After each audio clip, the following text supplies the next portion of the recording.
Ladies and gentlemen, today I'm with Amit Agarwal, who, just to briefly describe him, kind of started Amazon in India. It's been a long journey for you. Today you are SVP of Emerging Markets. And, the first question I want to start off with, firstly, thank you for doing this. But I think the first question I want to start off with is, I was in the US in May. I was in the UK like maybe a month ago. And I came back to India, and for some reason, I was even more inspired by India because it went from it's impossible for us to get there to it is now inevitable. So this tagline that you have, Naye India ki nayi raftar, I think everyone feels it, right? And I definitely felt it when I came back. Do you feel the same way?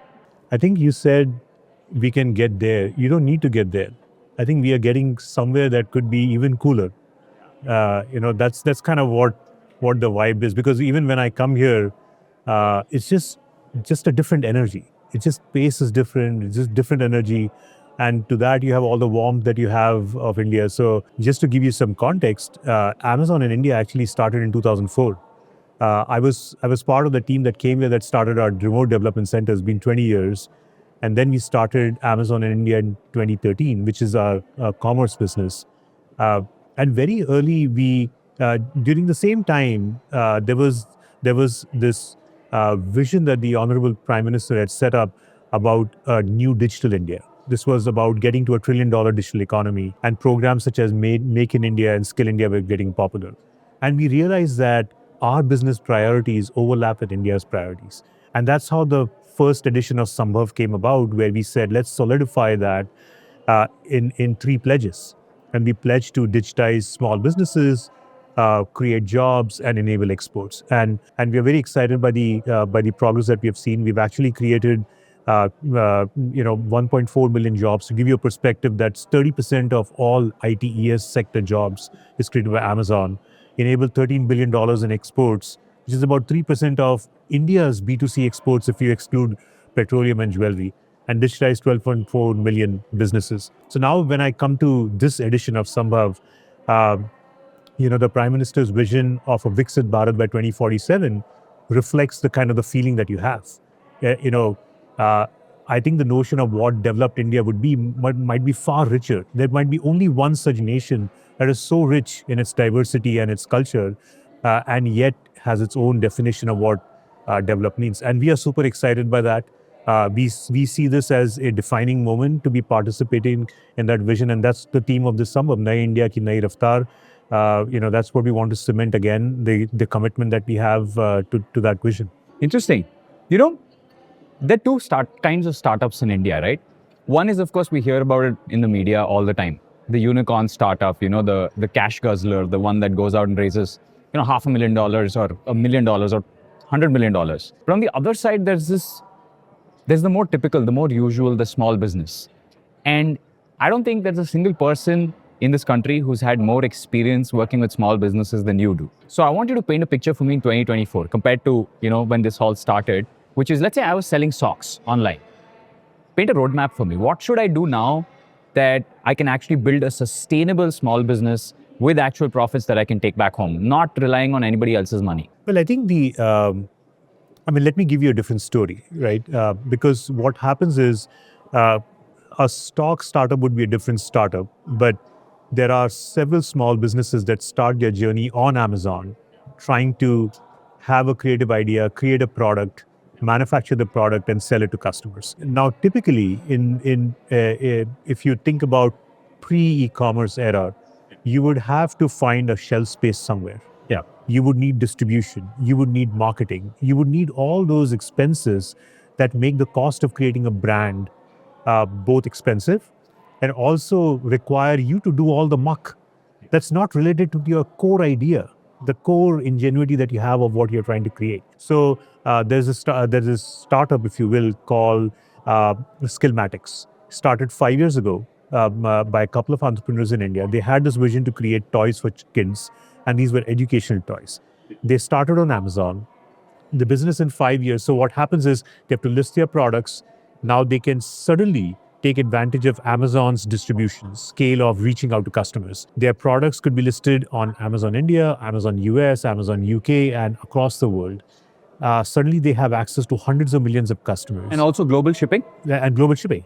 All they need to do is put it in a box and shipping to one of the warehouse. We would take care of it. We would place it wherever they want to sell it. They can use Amazon ads to showcase their products to customers and drive traffic to their listings. And through that process, their business has grown 50 times in 5 years. They have opened 3 offices in the US, in the UK, and in India. They're employing hundreds of people, so that is creating jobs. And they're one of the most popular toys company on Amazon globally. So, a couple of entrepreneurs with a vision in Mumbai starting this company on Amazon could reach the world and create a brand that is manufactured in India and now a global brand. So, I think things have changed. Things have changed, and that's the power of technology, power of online, and something that makes me very proud. Like when I get a lot of emails such as these, it just makes it all worth it. I don't know if that's ever been possible in history to be able to build a business here and then very quickly be able to say, I'm also selling in other parts of the world, right? I think that's actually phenomenal. It gives people scale from day one. And I think not just the distribution that Amazon has, but also the logistics to actually make all of that happen while you just focus on the product is phenomenal. Because I know, like the muck you were talking about, almost every small business over the last decade that I ever got the opportunity to speak to is like, there's so much muck in this, right? So I love it. I want to know what your top priorities are. I'm sure there are 2-3 things that are on your task list or something that you really want to solve, right? What is it for 2025? If you kind of, I've been at Amazon for 25 years, and we are a very boring company. So our answers remain the same every year, because literally we focus on the same 3 things every year and every day and every moment, which is all about offering more selection to our customers, making it more affordable for them to buy products, and shipping them fast and reliably. You know, we like to say this when you're starting a new business. You know, if you have an idea of 2 or 3 things that your customers deeply care about, and that would not change with time, let's call them durable with time, invariant with time, I would put all my energy in investing those 3 things. And what we very early found out, thanks to Jeff Bezos, is customers 10, 20, 30, 40 years would never say, I want less selection at higher prices and slower speed. And once you kind of know that, you take it as an article of faith and put all your energy on those 3 factors. So those are my priorities. I want to add more selection for customers across the geographies that my team looks after. I want to make it more and more affordable for customers to shop and aspire for more. And I want to make things faster and more reliable. That's all we do. That's all we measure. That's all we do every single day. Insane. You have started Amazon in India technically along with that team, right? What is the most counterintuitive insight you've had about the Indian market? Something that nobody, even your peers, might not believe in. I think that one insight that's common with India and many other markets we get in is this phrase that India is different. Yeah. And it sort of goes back to what I just said. When we kind of launched here, people were like, oh, you don't know India, India is different. And we found Indians exactly the same as the rest of the world. They love selection, they love lower prices, and they love fast delivery. So that whole notion of starting a business where you forget the root of what you stand for and you try to figure out what's different is very risky. Now, how you get there is different in India. How you offer large selection and low prices and fast delivery could be different in India because traffic is different, regulations are different. Out here we have to digitize small, medium businesses to get selection. Supply chains are different.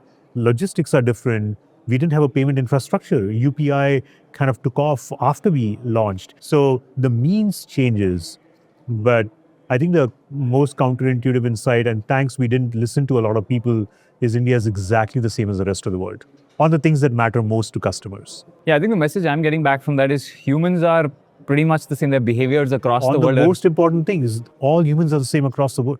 And that's such a big simplifier for a global company that while we can focus on local innovation, for the most important things, just direct all your energy on the 3 factors that people care about. And the 3 factors are the largest selection, the lowest prices, and the fastest delivery. For our business. That could be different for some other business. Yeah.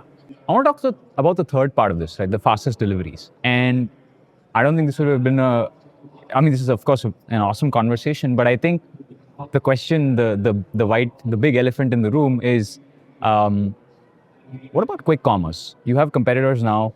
There's a lot of talk about other people doing quick commerce. Everyone's getting in.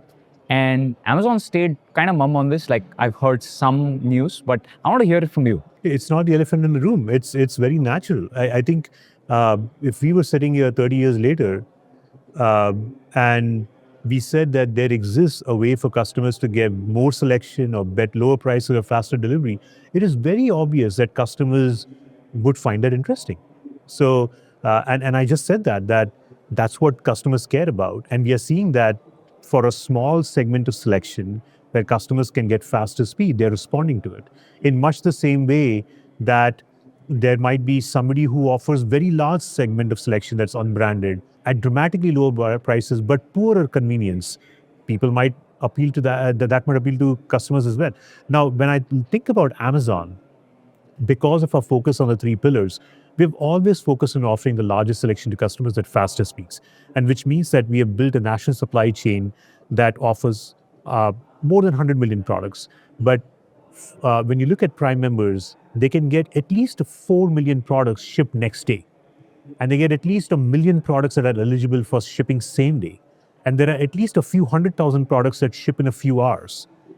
And so it's natural for us to ask ourselves, then should we take the most popular products of that set and ship it in a few minutes? And you're right that customers are responding to it. So we are also very excited about extending that service to our customers. So starting this month, sometime this month, we would start piloting the service in Bangalore. And it's called Tez, right? We haven't decided the name. I think people are coming to me and saying that's the name. If people like it, I'll take it back to my team. But they haven't shared their ideas with me, so I would hold on. So Amit, I have another question for you, which is on digitization. I think as the Amazon India story has played out, a lot of things have been thrown your way, right? Some good, like UPI, and some, challenging, like regulation and things like that. And I think you have taken all of it and made something beautiful out of it. Tell me, how is this played out? Tell me how the digitization story of Amazon India has played out. Well, I think the digitization story of India, if you think about when we started, overlaps with the digitization story of India. So the whole investment, which is very impressive how India leaned into creating this whole India stack, digital identity, digital payments, and the foundational infrastructure that made it inclusive, brought Indians into the digital ecosystem, was a big tailwind for our business. It allowed us to get sellers, it allowed us to sign them up, and then followed that with GST, which created a uniform tax code, which is also a part of, some of these things are not given enough credit. Sometimes when you think of just digitization, you think of technology, but this back-end processes of just having interstate taxes was a huge simplifier. And to add to that, I would say just the plummeting of what it costs per gigabyte for data in India, all of these three things acting together was a huge tailwind as we grew, as we brought more and more into our ecosystem. And I think that's pretty impressive what India has done. And as it kind of thinks forward, a trend that you might probably get into AI as well. I'm very impressed again with how the government is proactively leaning in with the idea of AI for all. It requires a lot of courage and foresight, and I'm really excited about that. Yeah, I think Gen AI in commerce is a little bit tricky because it's a double-edged sword, right? On one end, it allows things like for your customers, like summaries, right? On the other end, there can also be misuse, right? Where somebody can go generate an AI-generated image of their product, which might not end up being what the real product is like. And I think, if you see in food delivery, there's some businesses that have said, well, we don't want to allow AI-generated images. I want to know your thoughts on this. How do you handle the beast? Both the positives and the negatives. I think you want to focus on what's possible and then figure out how to weed out the bad actors, then to design it for the bad actors and figure out how to let the good ones come in. Yeah. So it's kind of, you should just imagine that the whole world is good. Yeah. And then Trust first. And then just good things come out of it. And then there would be some bad actors. How do we deal with it? So that's kind of our approach to all of this. The bad actors are a very, very small percentage of well-intentioned people wanting to run their livelihood on the company. And then when you think about that, Gen AI is a huge enabler. Uh, you know, we tested our Gen AI conversational chatbot, which is more targeted to consumers to make it more helpful for customers to find the product that they're looking for. It's called Rufus. And we have found that in just the last few weeks since we launched in India, it's been used by 10 million customers. Wow. So it's clearly that people, and this is just basic chat. You can imagine talking to it. You can imagine a lot more enhancement that we could do. On the seller side, there's actually in the Sambhav, this area there, we have put a booth out here for sellers to experience for themselves. When you want to list a product, you can simply take an image of the product. Gen AI can look at the attributes of the product, create a picture for you, create the bullet points, create a summary, help you kind of clean up some of the things that you have. You can use the Amazon Ads Gen AI plugins to showcase your product in the light that you want. So you could come up with a Diwali theme, you could come up with a theme of the product in a different setting. And then there is the seller assistant part of it where you could seek out assistant both to get started, both to get information, but also just find success on the platform by being able to talk to somebody that can tell you what to do to drive sales. So all of these are really impactful for that they can be really impactful for sellers and customers. So I kind of think of it as when you're trying to get, especially in a country like India where there is so much diversity, there are so much diversity of skills, languages, cultures, and so on, AI can be a big needle mover. Yeah. No, I'm excited to see that. I think it makes everyone's lives easy. It allows a seller to generate more creatives. And I think I hope we'll see a lot of personalized, I have a product, but I want to make it look prettier. I think we may see some of that. That's pretty enjoyable. Amit, I have one last question for you, and it's a personal question. You have been at Amazon for 25 years. That's a very long time. To give you context, the company we run now has about 240 employees. By the way, it feels like day one to me still after 25 years. Yeah, I hear it. I hear about this day one thing a lot from a lot of Amazonians, and we must touch upon that. But you've been at Amazon for 25 years, and we're about 240 people now. And one of the questions that I've started learning that young people ask very often is, am I doing the right thing?